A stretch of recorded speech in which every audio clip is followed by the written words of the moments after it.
Nitwa Batunganyo Liberate nkora muri BBC mu gisata cya recouvrement kandi nagira mpimirize abadamu abakenyezi bose iyo bari hose yuko umukenyezi akazi kiwe atari kuguma muhira ngo gukora ibikorwa vyo muhira gusa, atari kuvyara gusa, yuko mu mashira hamwe atandukanye babakira no muri banke abakenyezi turakigwa kandi tubayeho neza.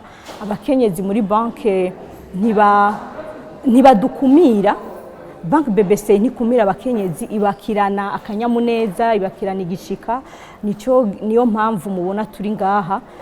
Ni banke dufitiye akamaro cyane, ni banke idufata neza, tudashobora gusonza ngo tuje gutarataza ahandi.